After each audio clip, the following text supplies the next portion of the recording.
ये नमेदं श्रीदक्षिणामूर्तये तद्दिग्धमभयं धाम सारस्वतीमुपास्महे यत्प्रसादात् प्रलीयन्ते मोहान्धस्तमतच्छटा। श्रीराम जय राम जय जय राम।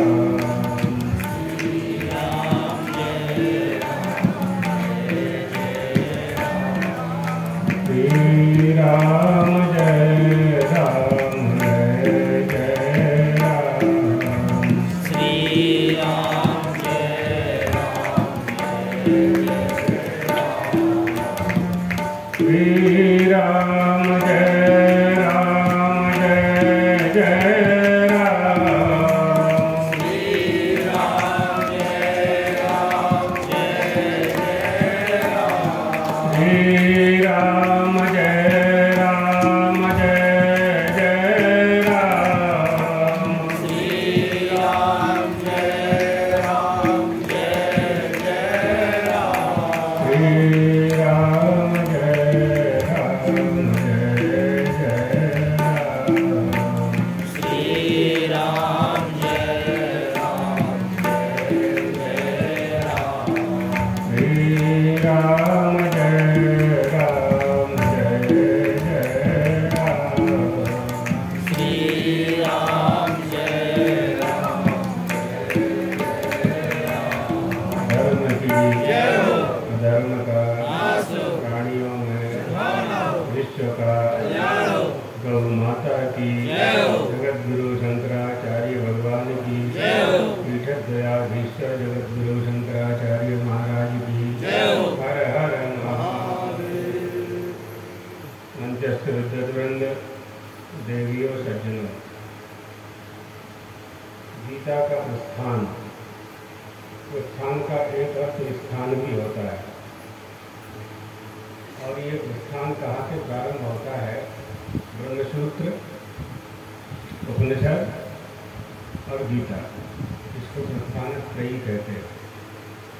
पुराणान न्याय मीमांसा धर्मशास्त्रानुमुद्रिताः वेदाः स्थानानि चत्वारि धर्मस्य च चतुर्दश। ये 14 धर्म के स्थान हैं। इन 14 धर्म के स्थानों को समझना चाहिए। इन 14 धर्मों के स्थानों में 18 पुराण, मीमांसा, पूर्व मीमांसा, उत्तर मीमांसा, न्याय, वैशेषिक और ऋग्वेद, यजुर्वेद, सामवेद, अथर्ववेद और 6 वेदांत, ये सब मिला करके 14 हो जाते हैं, जो ब्रह्मचारी जी ने, ब्रह्मज्ञान जी ने जो आपको बताया। इन्हीं में से भगवान कह रहे हैं दूसरे अध्याय के 45वें मंत्र में, त्रैगुण्य विषयो वेदाः नित्रैगुण्यो भवार्जुन निर्द्वन्द्वो नित्यतत्त्वतो निर्योगक्षेम आत्मनान। भगवान का कहने का तात्पर्य यह है कि अर्जुन, तुम निर्योगक्षेम बनो, माने हमें योगक्षेम भी नहीं चाहिए।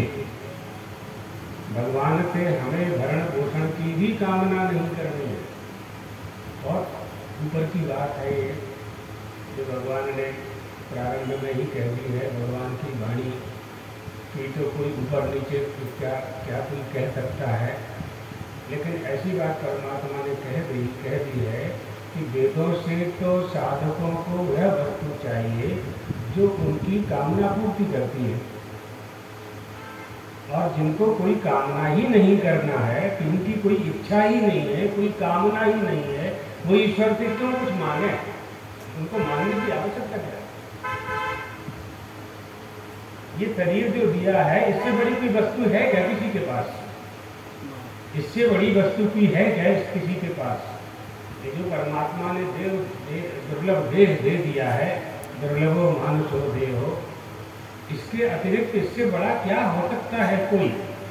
केवल करना क्या है? इसमें जो अज्ञान आ गया है, इसमें जो अहंकार और ममकार आ गया है, इसमें जो अहम बुद्धि हो गई है, जीव बुद्धि हो गई है, जीवत्व आ गया है, उस अज्ञान को दूर करने के लिए ये समस्त उपक्रम हैं।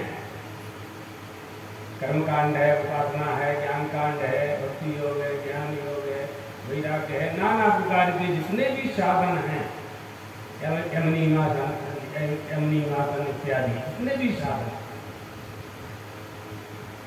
ये सब उस अज्ञान को दूर करने के लिए हैं। परमात्मा को प्राप्त करने के लिए बहुत अधिक प्रयास करने की आवश्यकता नहीं है, केवल प्रतिबंधक दूर करना है। आपकी गाड़ी सड़क पर चली जा रही है, कोई रोक टोक नहीं है, गाड़ी में कोई खराबी नहीं है, डीजल पेट्रोल भी पूरा है, ड्राइवर भी स्वस्थ है और गाड़ी में सब पूरी व्यवस्था है, लेकिन बैरियल आ गया है तो रुकना ही पड़ेगा ना। फिर आपको बैरियल तो तोड़ नहीं सकते हैं, अपराध हो जाएगा तो गाड़ी भी खराब हो जाएगी, दोनों काम होंगे। टोल टैक्स आ गया है तो रुकना ही पड़ेगा आपको। इसी तरह से जो हमारे प्रतिबंधक हैं, भूत प्रतिबंधक, भावी प्रतिबंधक, वर्तमान प्रतिबंधक, इन प्रतिबंधकों से युद्ध किए बिना हम अपने अज्ञान का नाश नहीं कर सकते। तो यहाँ भगवान अर्जुन से कहते हैं, तुम युद्ध नहीं करना चाहते हो, तुम करोगे क्या? क्षणम तिष्ठत्य कर्मकृत, बिना कुछ किए तो एक क्षण आप रुक नहीं सकते हो।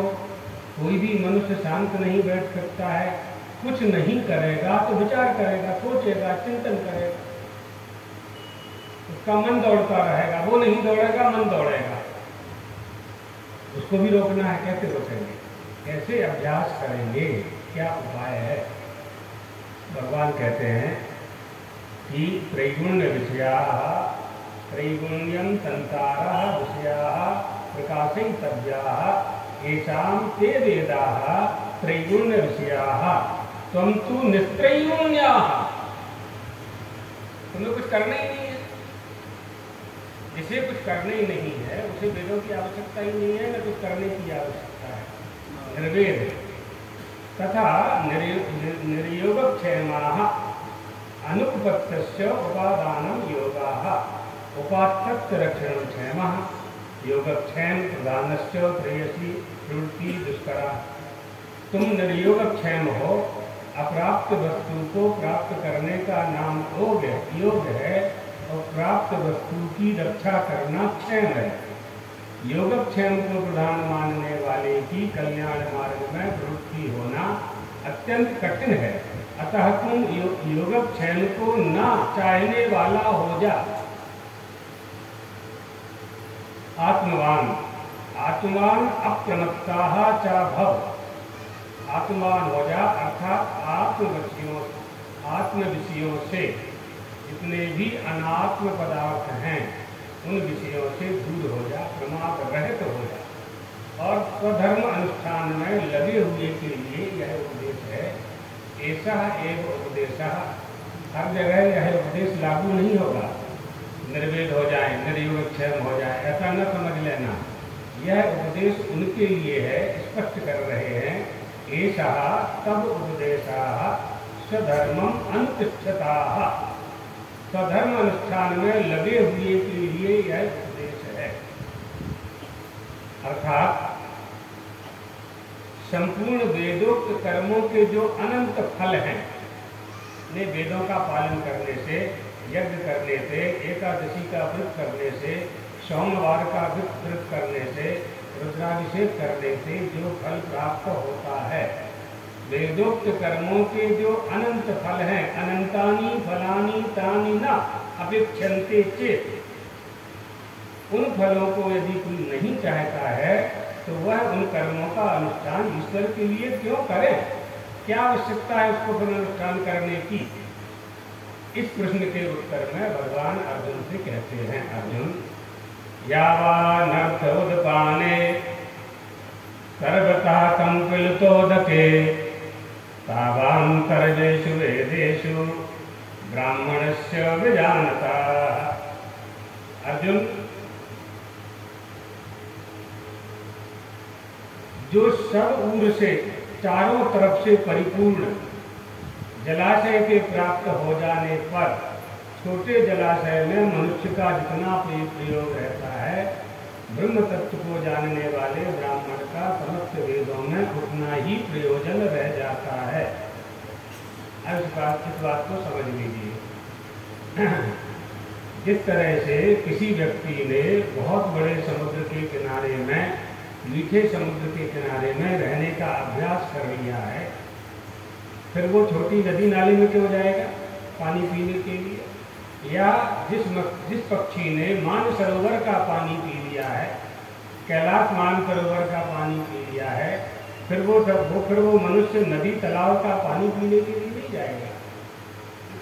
हंसा पायो मानसरोवर ताल कलैया क्यों डोले, मन मस्त हुआ तो क्यों बोले। जब शरीर में मस्ती आ गई है, जिसे प्राप्त करने के लिए मनुष्य का शरीर प्राप्त हुआ था, यदि उसको प्राप्त कर लिया है तो फिर कुछ प्राप्त करने की आवश्यकता ही नहीं है। मानसरोवर का पानी पीने के बाद फिर हैंडपंप का पानी पीने की हमें आवश्यकता ही नहीं। प्यास ही बुझ गई है हमारी, अमृत तत्व का पान कर लिया है हमने। कल्प वृक्ष को पाने के बाद फिर नीम के झाड़ के नीचे बैठने की हमें आवश्यकता ही नहीं है। सब कुछ पा लिया, पाना था तो पा लिया, इसी को तो पूर्णमदा करेंगे। जब तक आप चाहने वाले बने रहोगे, जब तक आपके मन में कामना बनी रहेगी, तब तक आप छोटे बने रहोगे। कोई भी वस्तु जिसको आप चाह रहे हैं वो आपसे बड़ी हो गई, आप छोटे हो गए, सीधी सीधी बात। अगर आप धन को चाहते हैं तो आपने धन को महत्व दिया, तो जिस वस्तु को महत्व देंगे वो आपसे बड़ी होगी, स्वाभाविक बात है। आप उससे छोटे हो जाएंगे।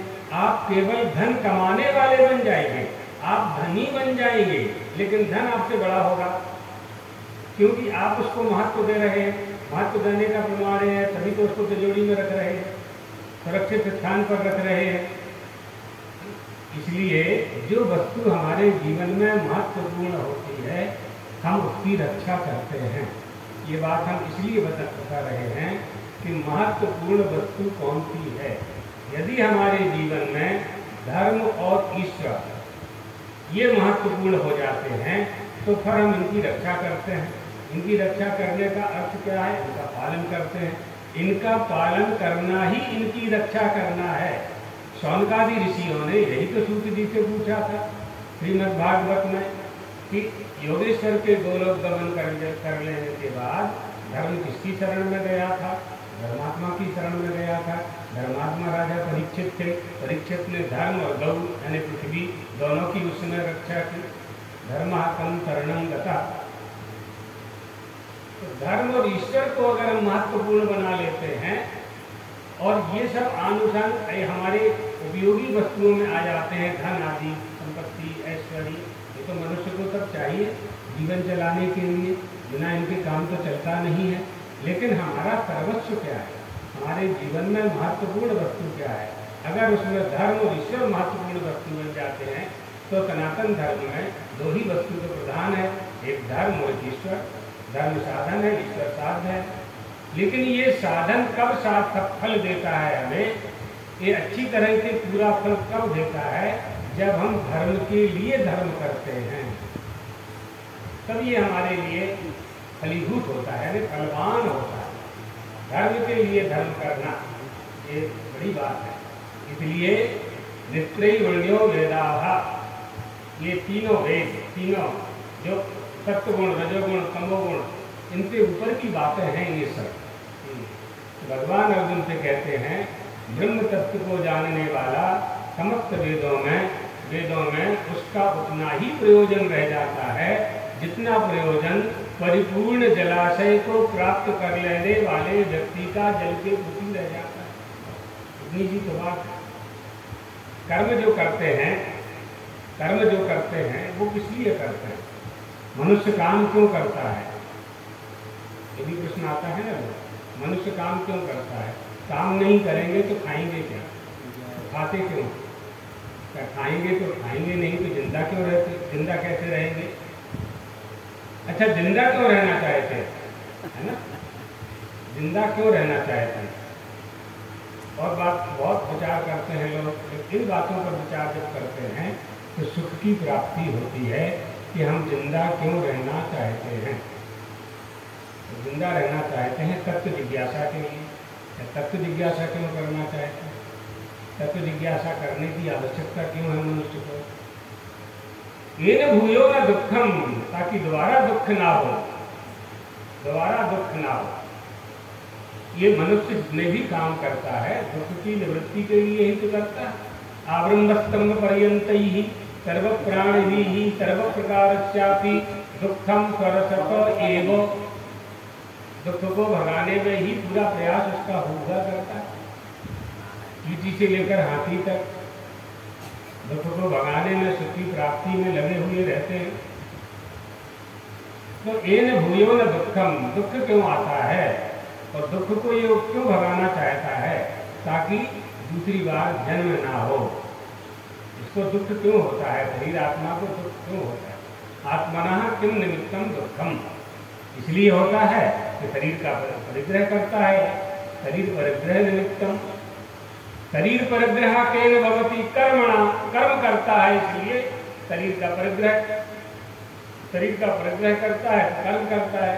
और कर्म में अविद्या काम कर्म दोष होते हैं और इसी से राग द्वेष होता है, इसी से राग द्वेष होता है। मनुष्य दो ही तो काम करता है, या तो किसी से प्रेम करता है या किसी से वैर करता है, तीसरा तो करता नहीं है। अगर किसी से प्रेम भी नहीं करता है और किसी से वैर भी नहीं करता है, द्वेष भी नहीं करता है, तो पंडिता समदर्शिना, समदर्शी हो जाता है, संत हो जाता है, महात्मा हो जाता है। उसे कुछ करने की आवश्यकता होती नहीं है। इसलिए सुतराम यद्यपि कूप तालाब आदि छोटे जलाशयों की भांति कर्म अल्प फल देने वाले होते हैं। कर्मों का जो फल होता है वो अनित्य होता है और छोटा होता है। आप जो भी करेंगे, जितना भी करेंगे, उसका उतना फल मिलेगा। फल के नष्ट होते ही आप जहाँ के तहाँ स्वर्ग भी पहुँच जाएंगे तो स्वर्ग से भी नीचे गिरेंगे फिर। इसलिए ज्ञान निष्ठा का अधिकार मिलने से पहले कर्म अधिकारी कर्म को करता है, फिर धीरे धीरे तस्मात् प्राग ज्ञान निष्ठाधिकार प्राप्त है कर्मणि अधिकृतेन पूर्व तडागादि स्थानीयम अपि कर्म कर्तव्यम। भगवत पादार्थ शंकराचार्य जी ने भी पंचदेवोपासना, यानी पंचदेवोपासना भी कर्म है, सत्कर्म है, तो उसका उपदेश दिया चित्त शुद्धि के लिए। चित्त से शुद्धये कर्मो न तो वस्तु उपलब्धये, कर्म से वस्तु की उपलब्धि नहीं होगी, चित्त की शुद्धि होगी बस। वस्तु सिद्धि विचारेण न किंचित कर्म कोटि ही, करोड़ों कर्म करने से भी आपको आपका चित्त शुद्ध नहीं हो सकता है, चित्त शुद्ध नहीं हो सकता। निष्काम भाव से जब आप कर्म करेंगे तो आपका चित्त शुद्ध होगा। उस शुद्ध चित्त में वो परमात्मा आपका जो आराध्य है वो प्रकट हो जाएगा। इसलिए श्रेष्ठ माना गया है विचार। अतः विचारः कर्तव्यः, विचार करना चाहिए, विचार करना चाहिए। क्या विचार करना चाहिए? तो हम कथमिदं जातम तो वै कर्ता च विद्यते उपादानं किमस्ति ही विचारः सोऽयमीदृशः।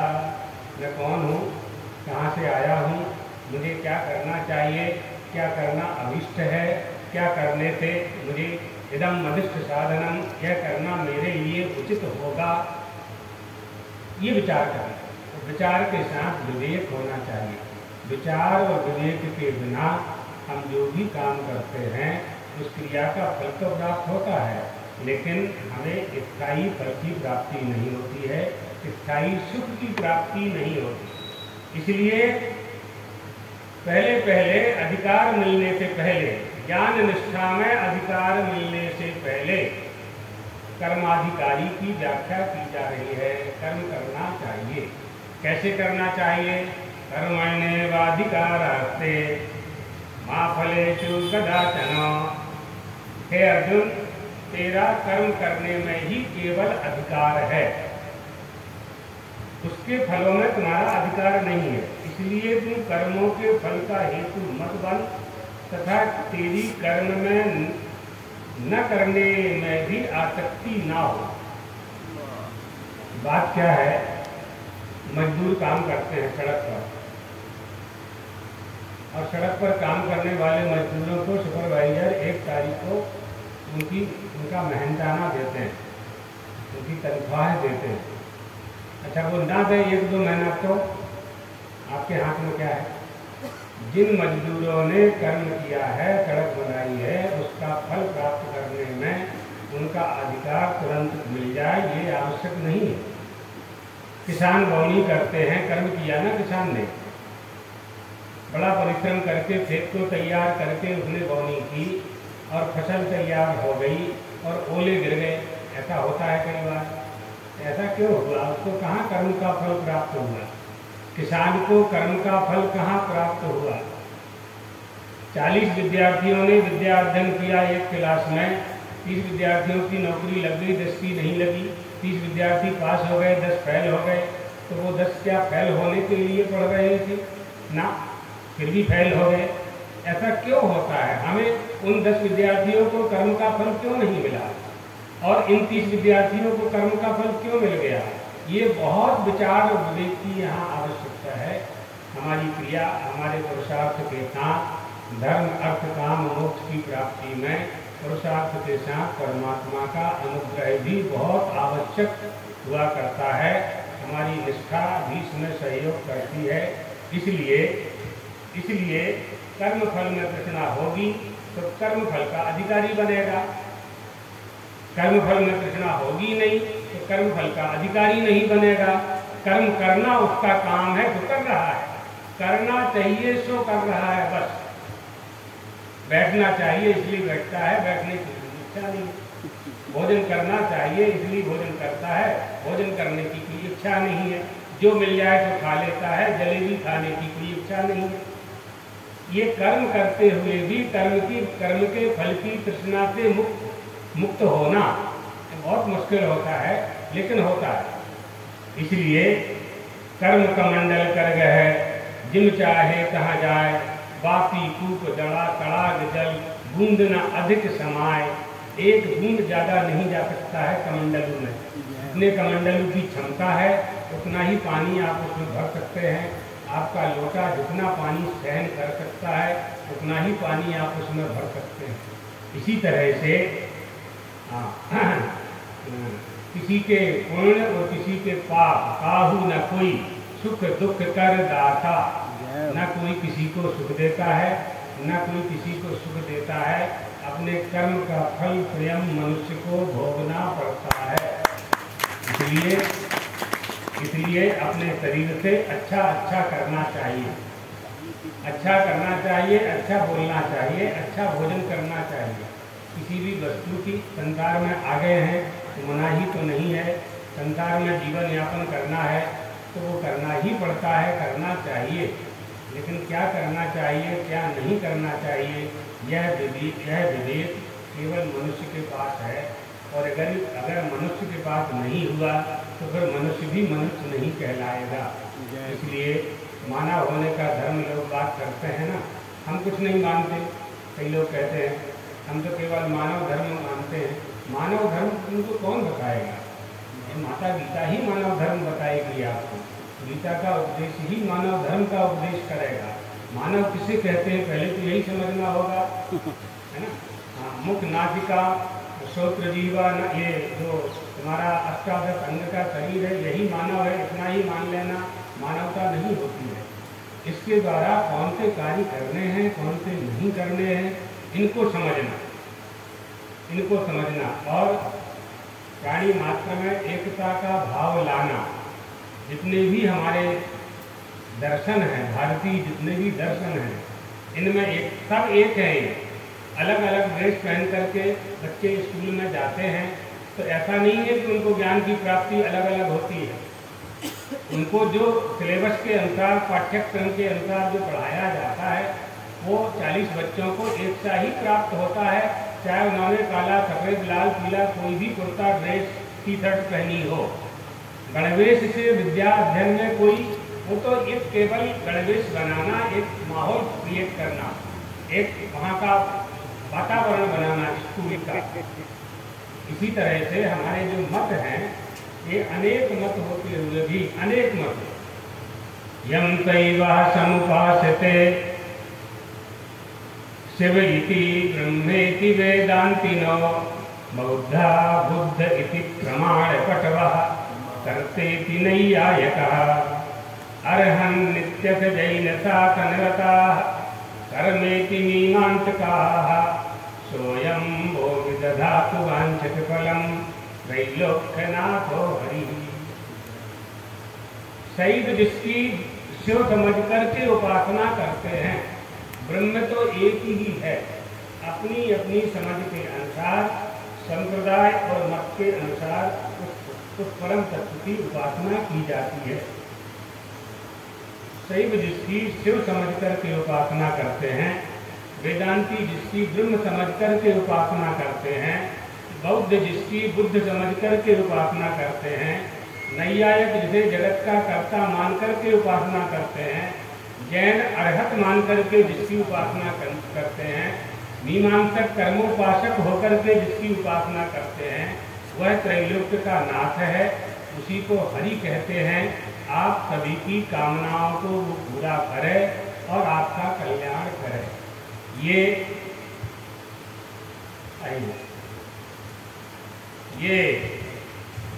सर्वधर्म समन्वय की बात लोग करते हैं ना, सर्वधर्म समन्वय, सब धर्मों को छोड़ दो। क्या क्या क्या क्या उदाहरण देते हैं लोग कि सर्वधर्मान परित्यज्य मामेकं शरणं व्रज। तो आगे का नहीं बोलते, केवल एक ही पाद लेते हैं, सर्वधर्मान परित्यज्य, सब धर्मों को छोड़ के, सब धर्मन कर छोड़कर शरण गए हो वो। सर्वधर्म समन्वय करना चाहिए, अपने अपने धर्म का त्याग करना चाहिए, ऐसा ढिंढोरा पीटते हैं उदारवादी लोग। ये बात सही नहीं है। आप अपने धर्म का त्याग करेंगे और दूसरे के धर्म को अपनाएंगे। यदि आपके ही धर्म में आपकी निष्ठा नहीं है तो दूसरे के धर्म को प्राप्त कर लेने पर भी आपको कुछ प्राप्त नहीं होने वाला है। जिस धर्म का त्याग करेंगे, पहले तो धर्म में दोष देखना पड़ेंगे। जिस धर्म में हम जा रहे हैं फिर उसके गुण देखना पड़ेंगे। फिर दूध और पानी को एक मिलाओगे, 50 साल तक तो हिंदू धर्म में रहे, उसके बाद आप ईसाई बनोगे या दूसरे धर्म में जाओगे, तो कितने साल की उम्र है हमारी, उस धर्म को समझ ही नहीं पाओगे और मर जाएंगे। क्या मिलेगा? मृत्यु हो जाएगी। दूध और पानी को मिला दोगे, ना दूध रहेगा ना पानी रहेगा। तो ये धर्म भ्रष्ट करने के उपाय हैं। ऐसे लोगों के, उदारवादी लोगों की बात नहीं मानना चाहिए। धर्म के संबंध में बिल्कुल कट्टर होना चाहिए। हाँ, इतना कर सकते हो कि किसी के धर्म का हमें अपमान नहीं करना है। जिसकी जहाँ निष्ठा है वो उसको वहाँ माने, हमें कोई आपत्ति नहीं है। हमें छेड़े ना, बस हमें छेड़े ना। गुजराती में एक कहावत है, हम किसी को छेड़ते नहीं हैं और जो हमको छेड़ता है उसको हम छोड़ते नहीं हैं। ये गुजराती में कहा है। इसलिए अपने धर्म में पूर्ण निष्ठा हमारी होनी चाहिए। कोई समझौता उसके साथ नहीं होना चाहिए। हाँ, बिल्कुल। उसके बाद धर्म के बहुत स्वरूप हैं, हम बता चुके हैं धर्म किसे कहते हैं। केवल मंदिर में जाना और पूजा करना ही धर्म है, ऐसा तो बिना पढ़ा लिखा व्यक्ति भी जानता है, क्योंकि ये परंपरा से हमको प्राप्त है। जहाँ स्कूल कॉलेज नहीं है, पहाड़ों में लोग रहते हैं, वहाँ निवास करने वाले लोग भी फिर माई को लोटा लेकर के जल चढ़ाने के लिए जाते हैं। न उन्होंने वेद पढ़े, न शास्त्र पढ़े, न पुराण, न रामायण, न उनकी पंडित दिखाई पड़ा कभी, न वहाँ मंदिर है। फिर भी खेरवाई में झाड़ के नीचे बैठे हुए एक चबूतरा पर बैठी हुई माता जी को जल चढ़ाने जाते हैं। कौन सिखाता है? एवं परंपरा प्राप्तम, ये परंपरा से प्राप्त हुआ है। यही हिंदू धर्म है और यही सनातन धर्म है, जहाँ जिसमें सबका समावेश है, सबका समावेश है। भगवान ये नहीं देखते हैं कि कौन किस सामग्री से हमारी पूजा कर रहा है। भगवान यह देखते हैं कि इसके मन में क्या है। इसलिए कर्मण्येवाधिकारस्ते, कर्म करने में अधिकार है तुम्हारा। अब कर्म कई तरह के होते हैं, कई तरह के कर्म होते हैं। क्रियमाण कर्म भी होते हैं, संचित कर्म भी होते हैं, प्रारब्ध कर्म भी होते हैं। भोजन कर्म करना भी कर्म है, और वृक्ष लगाना भी कर्म है, उदर पूर्ति उसका फल है। भोजन करना कर्म है, उसका फल क्या है? उदर पूर्ति उसका फल है। गीता पढ़ना कर्म है, उसका फल क्या है? नष्टो मोहाय दुर्लभवा, मेरा मोह नष्ट हो गया। भगवान से कह रहे हैं अर्जुन, फल है उसका, है ना। उपक्रम, उपसंहार, अभ्यास, अपूर्वता, उपपत्ति और फल, ये षडलिंग होते हैं ना। षडलिंगों का आश्रय लेकर के ही ब्रह्म प्रमाद विप्रलिप्ता करना पाठों से रहती ही ग्रंथ ग्रंथ है, इसलिए ये होना चाहिए। तो भोजन करना भी कर्म है, उसका फल उदर पूर्ति है, ये क्रियमाण कर्म है। संचित कर्म, संचित कर्म क्या है? वृक्ष आज लगाया हमने और हमारी मृत्यु हो गई, 10 साल बाद उसका फल हमारे बेटों ने खाया, ये संचित कर्म का फल है। 5 साल बाद फल आया उसमें। प्रारब्ध फल क्या है? कर्म कभी किया, फल कभी मिले। जन्मांतर में भी प्रारब्ध का फल मिलता है। जन्मांतर के कारण ही जननी स्तन्यपानाय, जननी के स्तन का पान करना, गाय का बछड़ा, गोवत्स अपने आप प्रारब्ध के अनुसार यानी स्मृति के अनुसार पूर्व जन्मान भूतार्थ स्मरणानुमृत साधका जननी स्तन्यपानाय स्वयं एव प्रवर्तते, अपने आप प्रवृत्ति उसकी हो जाती है। ये संस्कार है, ये भी कर्म का ही एक फल है, कर्म का ही अंग है। जन्मांतर का फल भी प्रारब्ध है। आपकी क्रियाशीलता या विद्वता का फल ये प्राप्त होता है, लेकिन कई बार ऐसा देखा जाता है कर्म का फल हमें भोगना पड़ता है। तो कर्म का फल, अच्छे कर्म करें तो उसका फल भोगना पड़ता है, बुरे कर्म करें तो उसका भी फल भोगना पड़ता है। अवश्यमेव भोक्तव्यम कृतम कर्म शुभाशुभम, भोगना ही पड़ता है, शुभ अशुभ दोनों। और ना भुक्तम अपक्षीयते, बिना भोगे उन पापों के फल का क्षय होता ही नहीं है। इसलिए जो आप अच्छे काम करते हैं उनको तो आप निष्काम भाव से भी कर सकते हैं, और निष्काम भाव कब बनेगा कि हमको कर्म फल नहीं चाहिए, लेकिन दुष्कर्म का फल तो भोगना ही पड़ेगा, उसका बच नहीं सकते आप। सत्कर्म का फल क्या है? आपने अच्छे अच्छे काम किए, गरीबों के यहाँ काम किया, आदिवासियों में किया, पहाड़ों में किया, जंगलों में किया, हरिजनों में किया, जो निर्बल हैं उनके यहाँ किया, चाहे किसी जाति के हो, किसी धर्म के हो, निर्बलों की सहायता करी, और आपको राष्ट्रपति जी पुरस्कार देना चाहें, आप मना कर सकते हो लेने से। आप राष्ट्रपति जी का पुरस्कार लेने से मना कर सकते हो, ये आपके हाथ में है, ये आपकी निष्कामता को सिद्ध करेगी। लेकिन अगर आपने अधर्म किया है, जानबूझ से तलवार मार करके, मृग को मार करके उसका मांस पका करके खाया है, तालाब में मछली मार करके कांटा से फंसा करके मारी है, उसका फल आप कहो कि भगवान हनुमान जी महाराज हमें क्षमा कर दो, तो क्षमा होने वाली बात नहीं बनेगी, तो भोगना ही पड़ेगा, भोगना ही पड़ेगा। पुरस्कार लेने से आप मना कर सकते, सत्कर्म का फल लेने से आप मना कर सकते हो, लेकिन पाप का फल तो भोगना ही पड़ेगा। इसका तात्पर्य क्या है, बताने का उद्देश्य क्या है? हमारा बताने का उद्देश्य है कि दुष्कर्म नहीं करना चाहिए। हाँ, कर्म विकर्म अकर्म, कर्मणः अपि बोधव्यम, बोधव्यं च विकर्मणः, अकर्मणश्च बोधव्यम, गहना कर्मणो गति। दूसरे भी 3 प्रकार के कर्म होते हैं।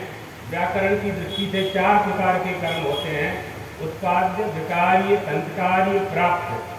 और न्याय की दृष्टि से भी 5 प्रकार के कर्म होते हैं, उत्क्षेपण, अपक्षेपण, प्रसारण, दमनानी इत्यादि। हाँ, आकुंचन। धर्म की दृष्टि से भी 5 प्रकार के कर्म होते हैं, नित्य, नैमित्तिक, काम्य, प्रायश्चित्त और आवश्यक। और कर्मत्रयी भी होती है, इष्ट कर्म, दत्त कर्म, पूर्त कर्म, ये भी कर्मत्रयी है। बहुत सनातन धर्म में समझने के लिए इतना साहित्य हमें प्रदान किया है हमारे ऋषि महर्षियों ने, पूर्वजों ने, कि हमारे तो जीवन भी व्यतीत हो जाएं, तब भी इसे हम हृदयंगम नहीं कर सकते। इसलिए हमारे ऋषियों ने हमारी परंपरा को, हमारे जीवन को गुरु परंपरा से जोड़ दिया। गुरु जो बता दे उतना कर दो, बस गुरु ने जो बता दिया उतना कर दो। कितना पाओगे? प्रतियोर विभिन्ना ऋषियोर विभिन्ना नैको ऋषिर्यस्य मतम प्रमाणम धर्मस्य तत्त्वं नीतम गुहायाम महाजनो एन गतः प्रपन्था। यक्ष ने 4 प्रश्न किए थे। 4 प्रश्नों में एक प्रश्न यही भी था कि श्रेष्ठ मार्ग किसे कहते हैं। पहला प्रश्न ये था कि कहाँ मोदते, प्रसन्न कौन रहता है। दूसरा प्रश्न था किमाश्चर्यम, सबसे बड़ा आश्चर्य क्या है। तीसरा प्रश्न था कि सबसे बड़ी बात क्या है। और चौथा प्रश्न था श्रेष्ठ मार्ग क्या है। कहा मोदते किमाश्चर्यम, का पंथा, का च वार्तिका। इन 4 प्रश्नों का उत्तर देकर के युधिष्ठिर तुम अपने भाइयों को जीवित कर सकते हो। युधिष्ठिर ने 4 प्रश्नों के क्रमशः उत्तर दिए। उसमें उन्होंने कहा मार्ग के संबंध में महाजनो एन गतः पंथा, आपके पूर्वज, आपके सयाने, आपकी कुल परंपरा, आपके कुल देवी, कुल देवता, आपके ऋषि, आपका गोत्र, आपका प्रवर, आपका शिखा, सूत्र, बाण, पाद इत्यादि, ये सब कौन सा पैर चौखट से निकलने के लिए कौन सा पैर आगे करें, इसका विधान है। हमारी दाई शिखा है कि बाई शिखा, इसका विधान है। ये बहुत बड़ा विज्ञान है हिंदू धर्म में, सनातन धर्म में। मनमानापन नहीं है। भारतीय संस्कृति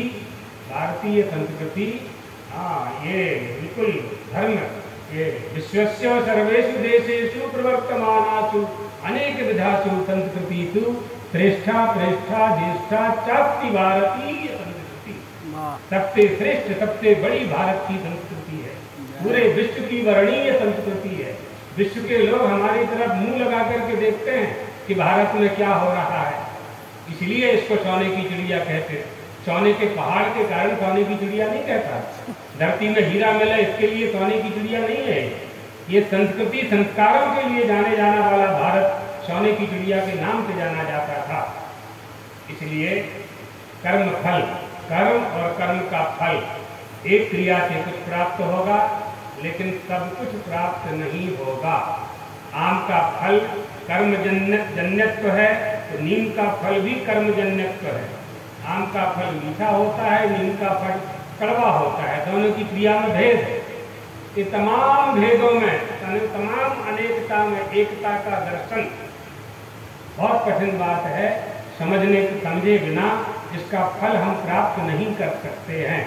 अर्थात नीम मीठा हो नहीं सकता है, माने पक्ष के बिना हेतु सिद्ध हो नहीं सकता है। पक्ष होगा तभी हेतु सिद्ध होगा। तो कर्मजन्यत्व गेहूं भी है, कर्मजन्यत्व चना भी है, कर्मजन्यत्व यज्ञ भी है। यज्ञ से ही ना स्वर्ग मिलेगा। और गेहूं किसान बोएगा तभी ना एक गेहूं के 10 गेहूं होंगे, 1 कुंटल का 10 कुंटल होगा। कर्मजन्यत्व तो हुआ। और गेहूं भी नष्ट हो जाता है, चना भी नष्ट हो जाता है। तो यज्ञ से जो फल मिला वो भी नष्ट होने वाला ही है। यही कह रहे हैं त्रैगुण्य विषयो वेदाः निस्त्रैगुण्यो भवार्जन, वो भी नष्ट होने वाला ही है। स्वर्ग में आप कब तक रहोगे? जब तक यज्ञ का फल आपके पास रहेगा। क्या है? क्षीणे लोके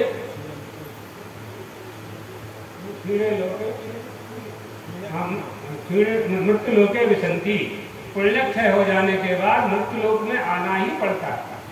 अब इसको स्वर्ग में रहने का अभ्यास हो जाता है। स्वर्ग में कुछ करना ही नहीं है, केवल भोजन करना है बस। भजन भी नहीं करना, वहाँ भजन भी नहीं करना, कुछ नहीं करना, मस्त रहना है बस। इंद्र की सभा में बैठना है, कल्प वृक्ष है, कामधेनु है, भूख लगती नहीं है, क्षुधा प्रकाशा से हम बाधित नहीं होते। स्वर्ग में निवास करने के लिए मिलता है, सारी सुविधाएं हैं। जब इसका पुण्य पूरा हो जाता है, सत्कर्मों का फल नष्ट हो जाता है, स्वर्ग से नीचे गिरना पड़ता है। स्वर्ग से गिरने के लिए तैयार नहीं होता है। इंद्र देवता आदेश देते हैं स्वर्ग से नीचे जाओ, नीचे जाता नहीं है। तो इंद्र देवताओं को आदेश देते हैं इसको ढकेलो, तो देवता इसको ढकेलते हैं मृत्युलोक में गिराने के लिए। तो इसको आत्मक गिलानी होती है, गिलानी से जल बन जाता है और जल बन करके अंतरिक्ष में गिरता है। इसकी पहली आहुति अंतरिक्ष में पड़ी। सावन भादों का महीना आता है, बादल गड़गड़ाहट होती है, अंतरिक्ष में से दूसरी आहुति इसकी पर्जन्य में पड़ती है, वर्षा होती है, तीसरी आहुति इसमें पृथ्वी में पड़ती है, ऐसे खेत में पड़ती है जहाँ किसान ने गेहूं चना बोया है, वहाँ वो गिरा हुआ पानी जल बना हुआ, गल करके जल बना हुआ जीव उसमें प्रविष्ट है। स्वर्ग से जिसको देवताओं ने धक्का दिया था, वो ग्लानि से जल गल करके जल बन गया था।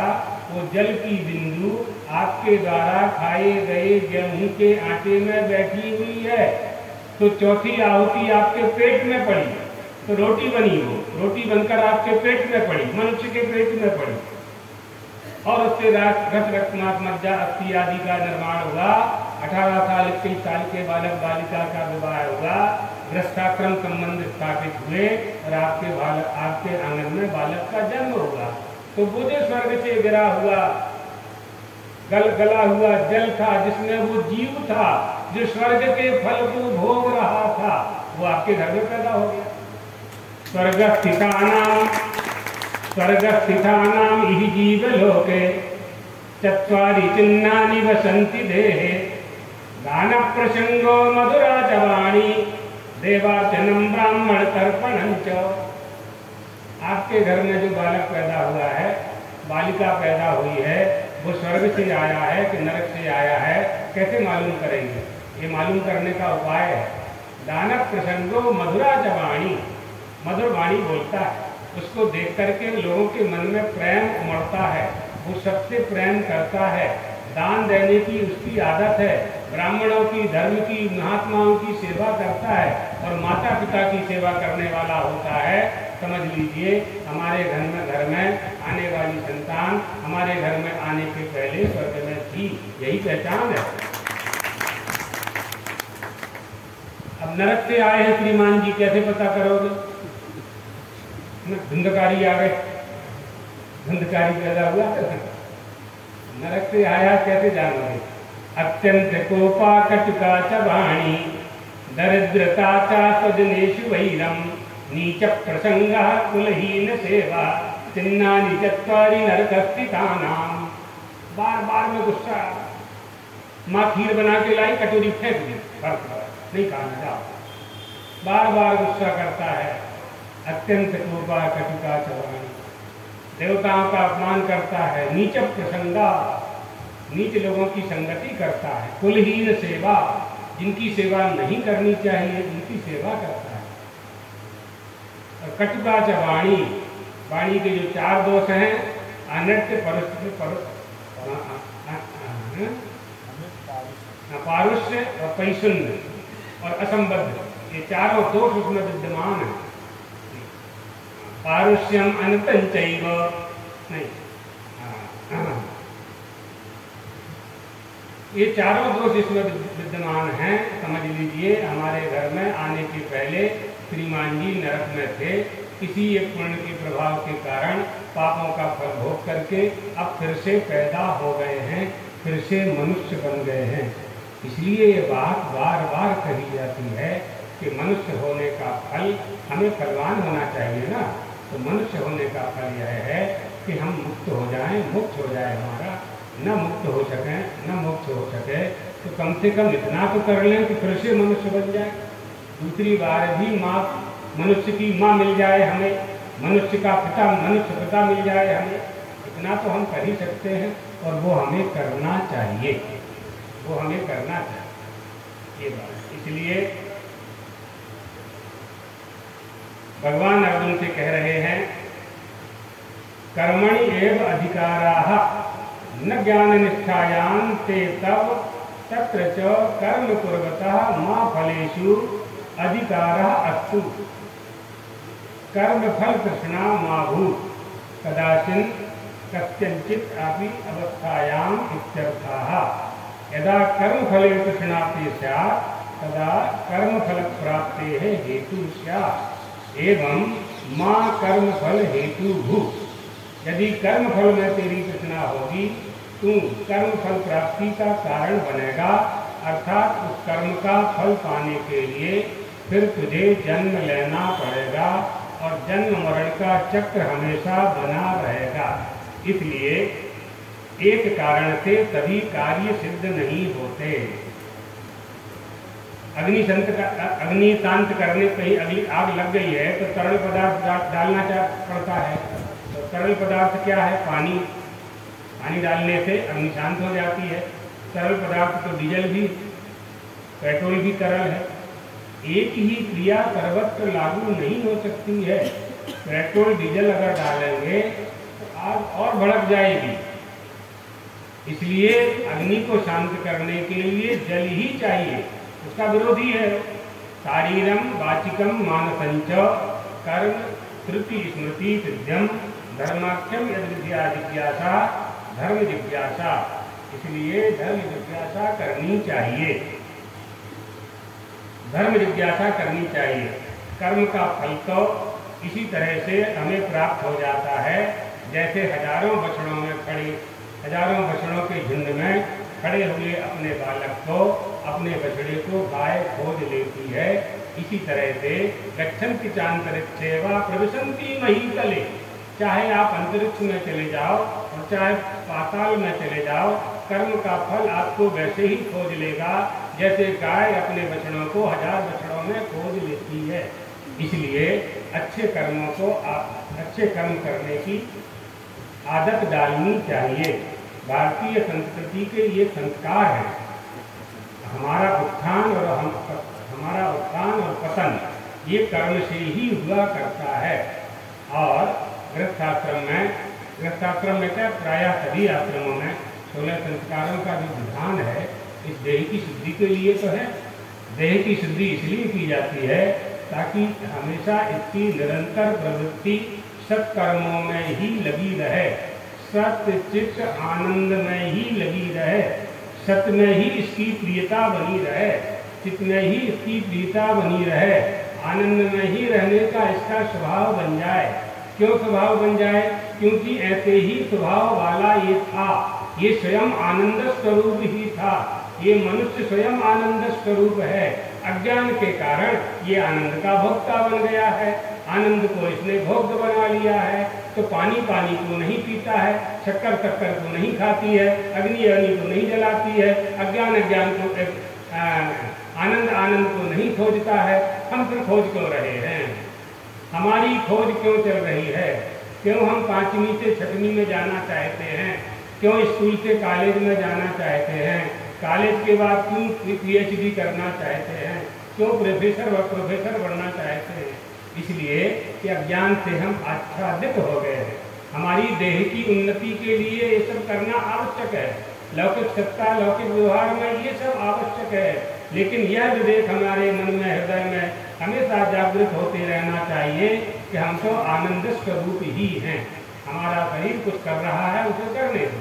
हम शरीर से अगर ऊपर हो जाते हैं, इसी को तो शरीर ही कहते हैं, इसी को तो देही कहते हैं। यदि हम इससे ऊपर हो जाते हैं तो शरीर के किए हुए कर्म का, किसी भी कर्म के किए गए किसी भी कर्म का फल, शरीर के द्वारा किए गए किसी भी कर्म का फल भोगने की जिम्मेदारी फिर हमारी नहीं होती, क्योंकि हम उसके भोक्ता ही नहीं हैं। अर्जुन ने कहा हम नहीं मारेंगे। भगवान ने कहा क्यों नहीं मारोगे? हम युद्ध नहीं करेंगे। क्यों नहीं युद्ध करोगे? युद्ध करेंगे तो पाप लगेगा। भगवान ने कहा बिल्कुल सही लगेगा। यदि तुम मारोगे तो लगेगा, तुम कर्ता बनोगे तो लगेगा। तुम अपने आप को अगर मारने वाला मानोगे, युद्ध करने वाला मानोगे, गांडीवधारी मानोगे, योद्धा मानोगे, द्रोणाचार्य का शिष्य मानोगे, जो वस्तु आप अपने आप को मानोगे, उस माने हुए का कर्म का फल तो आपको भोगना ही पड़ेगा। आप में युद्ध करने की क्षमता थी, आप गांडीवधारी थे, हमें द्वारका बुलाने के लिए कहे गए। हमको सारथी बनाने की क्या आवश्यकता थी? हमारा आश्रय लेने की क्या आवश्यकता थी? 5 पांडव बलशाली हैं। भीमसेन में तो 10,000 हाथी का बल है। क्यों युद्ध नहीं कर दिया? द्रौपदी को जब निर्वस्त्र किया जा रहा था उसी समय पछाड़ देते कौरवों को। कहाँ गया था उस समय तुम्हारा बल? इस समय तुम कह रहे कि युद्ध नहीं करेंगे, युद्ध की प्रतिज्ञा करके युद्ध न करना तो अब कीर्ति हो जाएगी। मरणादि रिच्यते, अर्जुन इससे तो मर जाना अच्छा होगा। आप दया करके जाओगे कौरवों पर, लोग समझेंगे भयभीत होकर के चले गए हैं, अब कीर्ति हो जाएगी। इसलिए कर्म करना चाहिए। क्या करना है क्या नहीं करना है, अर्थात क्या मतलब है इस प्रश्नोत्तर का, गीता का मतलब क्या है? अर्जुन अपनी बुद्धि में श्री कृष्ण को बिठाना चाहते थे। जैसे उन्होंने युद्ध के रथ पर सारथी बना करके उन्हें बिठाया था, इसी तरह से अपने शरीर रूपी रथ पर अपनी बुद्धि में परमात्मा को बिठा करके युद्ध करना चाहते थे। अर्जुन अज्ञानी थे ऐसा नहीं था, अर्जुन अज्ञानी थे ऐसा नहीं था, केवल अपने ज्ञान को दृढ़ कर रहे थे, मजबूत कर रहे थे। ये गीता की बात है।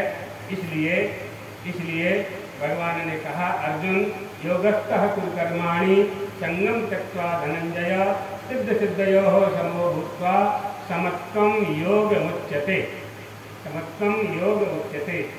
हे धनंजय, अग्नि को भी धनंजय कहते हैं, तू आसक्ति को त्याग करके सिद्धि असिद्धि में समान एकता रहना है, एकता रहना, समान बुद्धि वाला होकर योग में स्थित होकर कर्तव्य कर्मों को कर, इसी समत्व को योग कहते हैं।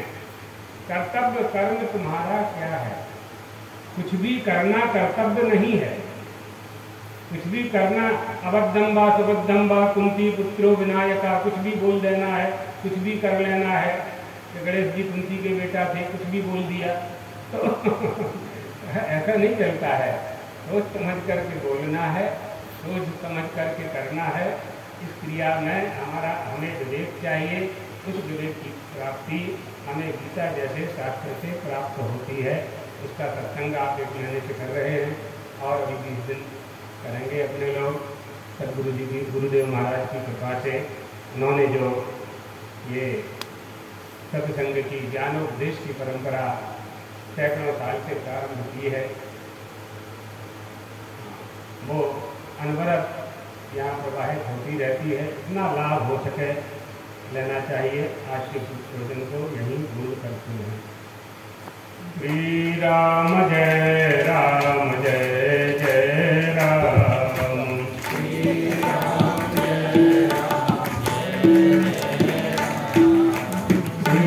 राम जय राम, जय जय राम।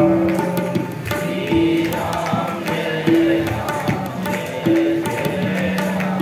राम। श्री राम जय राम, जय जय राम। श्री राम जय राम, जय जय राम। श्री राम जय राम, जय